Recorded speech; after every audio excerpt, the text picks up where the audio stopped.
तक तुम भक्त मुक्त होते, अब तक तुम भक्त मुक्त होते। देखो कितने दिन बीत गए, देखो देखो कितने दिन बीत गए, खेलते सुख दुख के सपनों में सोते, सुख दुख के सपनों में सोते। देखो कितने दिन बीत गए, देखो अब तक तुम मुक्त भक्त होते। देखो कितने दिन बीत गए। यदि ज्ञान कर्म के साथ नहीं,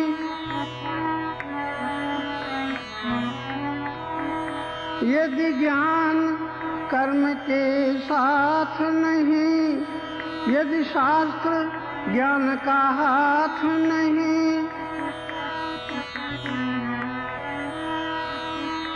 यदि शास्त्र ज्ञान का हाथ नहीं, तब तो फिर व्यर्थ समय खोते, तब तो फिर।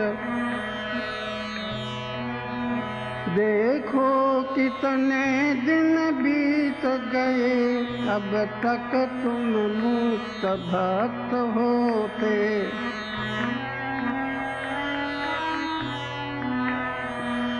देखो कितने दिन बीत गए।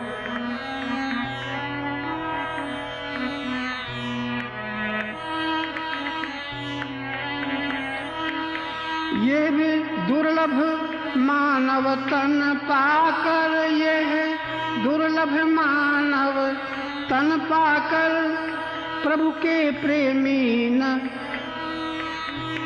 प्रभु के प्रेमी न हुए आकर, तब तो फिर व्यर्थ समय खोते, तब तो फिर।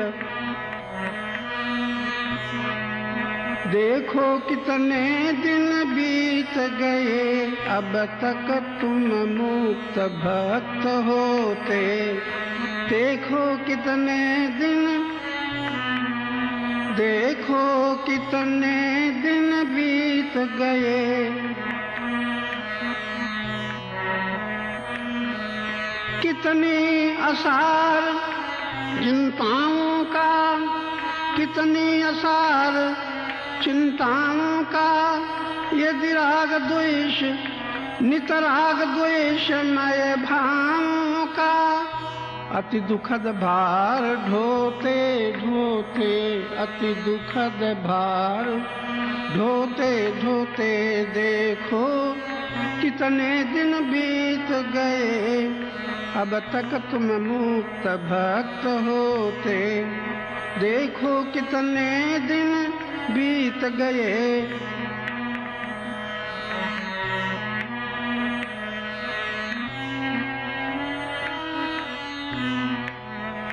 जितने भी दिखते हैं बंधन,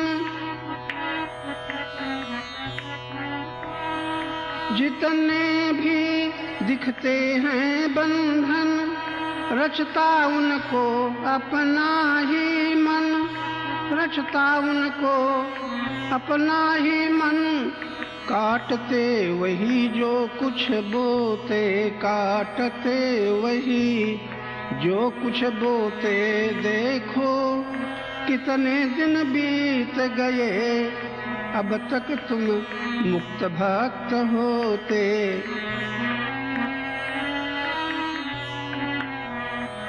ये अस्थि मांस की काया में अब मुग्ध न होना माया में, अब मुग्ध न होना माया में। आए पथिक यहाँ हंसते रोते, आए पथिक यहाँ हंसते रोते। देखो कितने दिन बीत गए देखो, कितने दिन बीत गए, सुख दुख के स्वप्नों में सोते। देखो कितने दिन बीत गए, अब तक तुम मुक्त भक्त होते।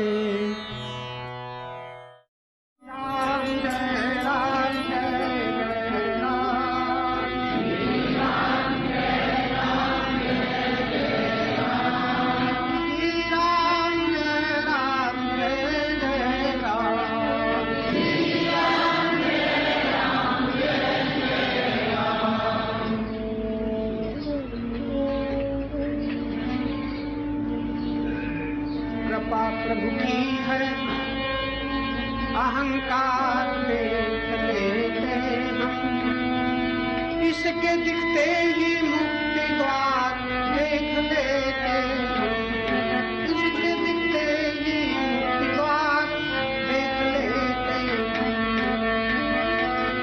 अभी अभी हम और आप सुन रहे थे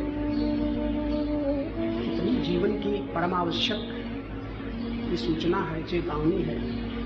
सचमुच अगर हम लोग जाग करके सुने तो कभी नहीं, अभी से एक कितना साधन मिल गया समर्पित जीवन का पथ प्रदर्शन।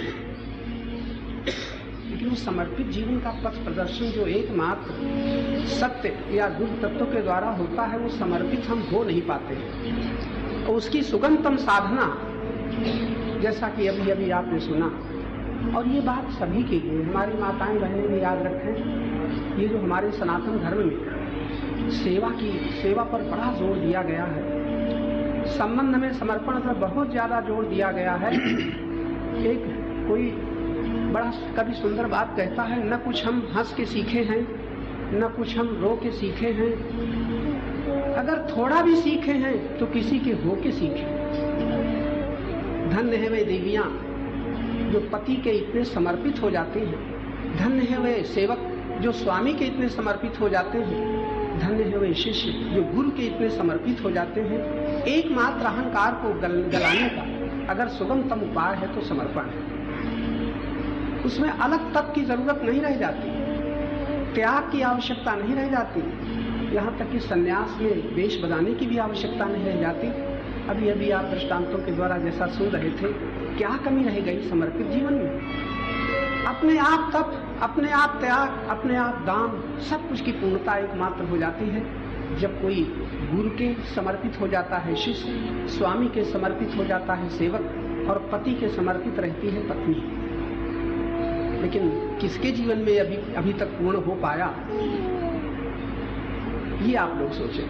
कृपा प्रभु की है, दर्शन होगा अहंकार से। अहंकार समर्पित होना नहीं जानता और बड़ी चालाकी है इसके साथ ही। समर्पित भी होता है तो देने के पीछे लेने की घात लगाए रहता है। तुम यानी यहाँ हम लोग मंदिरों में क्या क्या, तुम्हें वो माता पिता, तुम्हें वो समर्पण है कि नहीं? तुम ही माता हो, तुम ही पिता हो, तुम ही बंधु हो, तुम ही सखा हो। अंत में ये कहते हुए नमस्कार करते हैं, तुम्हें वो सर्वम मम देव देव। कितना समर्पण। तो मंदिर में तो अभी भी भगवान के सामने इतना समर्पण हुआ, और मंदिर के बाहर निकले तो अभी तुम ही सब कुछ हो, फिर हम सब कुछ हो गए।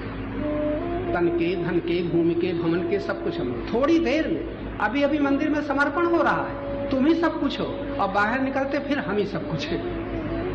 ये चालाकी वहां चलती नहीं है। इसलिए गुरु विवेक की जरूरत है, और गुरु विवेक की जागृति के लिए श्रद्धा की जरूरत है। और श्रद्धा तो भगवान की कृपा से ही सुलभ होती है, और आप सबको सुलभ हो रही है। इसलिए श्रद्धा के बाद क्या करना है, प्रत्येक साधक को सावधान हो जाना चाहिए। इसके दिखते ही मुक्ति द्वार देख लेते हम, कृपा प्रभु की है। देखने वाले हैं हम कौन, अब ये साधक के लिए एक साधना है। देखने वाले हैं हम कौन, मौन होने पर स्वरूप नित्य निर्विकार देख लेते। स्वरूप नित्य निर्विकार देख लेते। इसके दिखते ही मुक्ति द्वार देख लेते हम, कृपा प्रभु की है।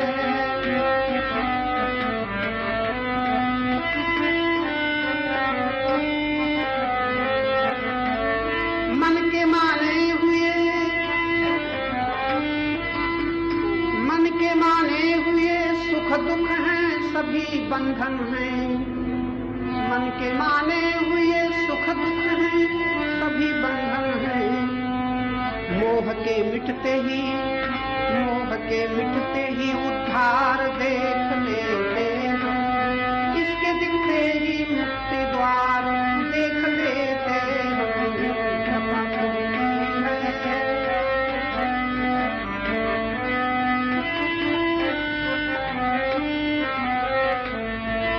किसी भी वस्तु से ममता तभी मिटती है जब, ऐसा क्रम है। मोह रहते हमारे तुम्हारे दुख नहीं मिटे, और ये भी निश्चित है कि तृष्णा के रहते मोह न मिटे, और ये भी निश्चित है लोभ के रहते तृष्णा न मिटे। और तब तक लोभ बना रहेगा जब तक हम अकिंचन न होंगे। अब अकिंचनत तो बिना समर्पण के ना आए। समर्पण जब पूरा हो जाएगा तब अपने साथ अपना कुछ दिखा ही न देगा।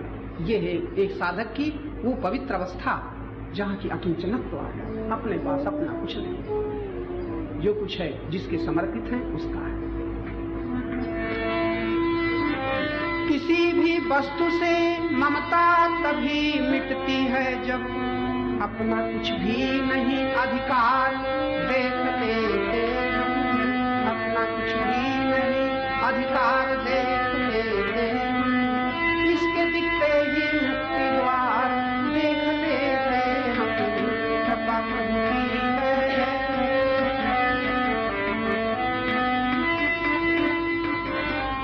प्रकृति के पार प्रभु को तभी समझ पाते जब, प्रकृति के पार प्रभु को तभी समझ पाते जब अपना माना हुआ संसार देख लेते हम, अपना माना हुआ संसार देख लेते हम, इसके दिखते ही मुक्ति द्वार देख लेते हम। कृपा प्रभु की है। ज्ञान की दृष्टि से यही दरबार है जहां ये सब कुछ संभव है। ज्ञान की दृष्टि अनावृत कब होगी?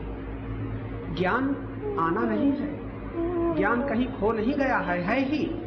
ज्ञान के आगे जो आवरण आ गए, या और गंभीर भाषा में आप समझ लें, ज्ञान में हमने जो रख लिया है वो हट गया। ज्ञान की दृष्टि से कण कण में और क्षण क्षण में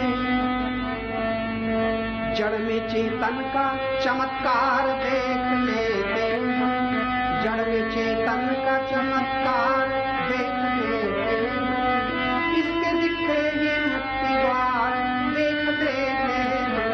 कृपा करती है। पथिक संदेश है,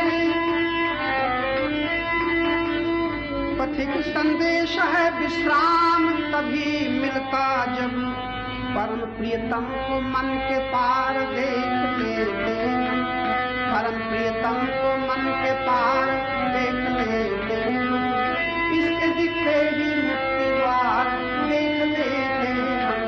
कृपा करती है अहंकार देख लेते हैं, इसके दिखते ही मुक्ति द्वार देख लेते हैं। ये और भी एक दो बार दोहराया गया है कि हमारी शांति के बीच में, आनंद के बीच में, परमात्मा के मध्य में या भक्तों के भगवान के बीच में अगर कोई भी दीवार है, कोई भी बाधा है, तो एकमात्र अहं के आकार की, अहं के आकार की। और साधक धोखे में है जब कोई चमत्कार और सिद्धि चाहता है। सबसे बड़ा चमत्कार है कि हम इस अहंकार को देखने जो एकमात्र दीवार बन गए। और आप गीता में झांकेंगे तो आपको मिलेगा भक्ति की प्राप्ति के लिए सबसे पहले अहंकार बन जाए। बड़ी कोशिश हम लोगों को करना चाहिए, अहम नहीं मिटाना है, आकार पहले मिटाना है। और ये आकार समर्पण से ही मिटता है। मैं जो बना हुआ हूँ, बनते बनते बचपन से हमने बनना शुरू किया था, बल्कि ये भाषा गलत है कि हमने बनना शुरू किया था, बल्कि हमें बनाया ही गया। संगियों ने हमें बना दिया।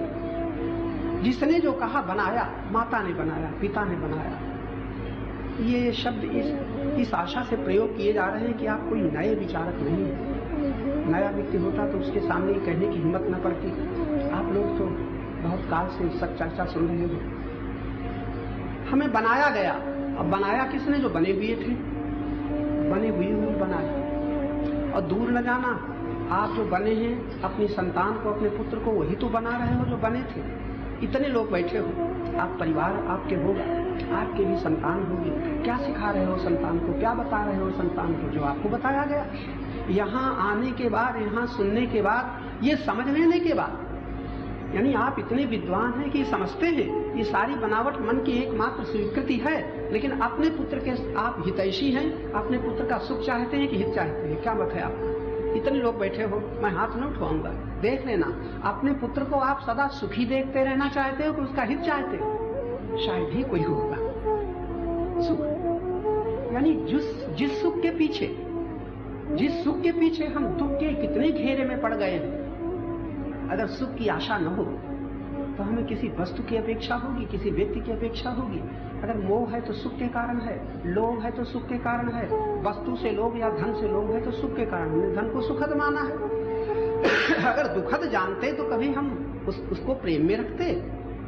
यहाँ तक कि इतनी भगवान की चर्चा, भगवान की महिमा, गीता के संदेश, उपदेश, आदेश, निर्देश सुनने के बाद भी हमारी सुखासक्ति समाप्त नहीं हो रही। वो पर्दा ही अलग है जहाँ सुखासक्ति है, और ये पर्दा ही अलग है जहाँ से हम सुन रहे हैं। जरा इसका विश्लेषण आप लोग कर लें, बड़ी साफ, बहुत ही आवश्यक है। हमारे भीतर ऐसे से पर्दे हैं कि व्यवहार का पर्दा अलग होता है। एक ऐसे सेठ थे जो बड़े प्रेमी थे, और हम जंगल में बहुत दिन तक ऐसे रहे, तो कभी कभी मिलने जाते थे।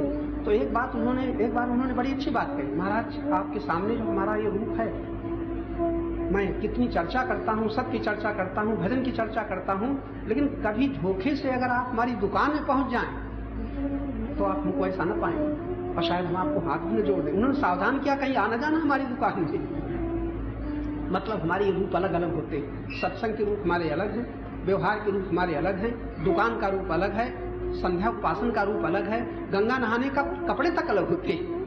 गंगा नहाने के वस्त्र भी बड़े सादे, वहाँ कोट पैंट पहन करके, आप बढ़िया पोशाक पहन करके गंगा नहाने हमारे बाबू लोग कभी नहीं जाते हैं। शायद कभी अंगोछा तक लपेट लेते, इतने निर्भिमानी।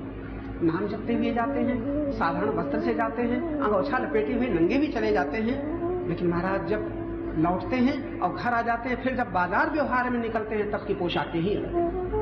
तैसे हमारे भगवान के सामने हमारा रूप अलग है बिल्कुल। आप लोगों का न हो तो बड़ी दया है, कृपा है भगवान की, लेकिन भगवान के सामने, मंदिर के सामने हमारा रूप बिल्कुल अलग है।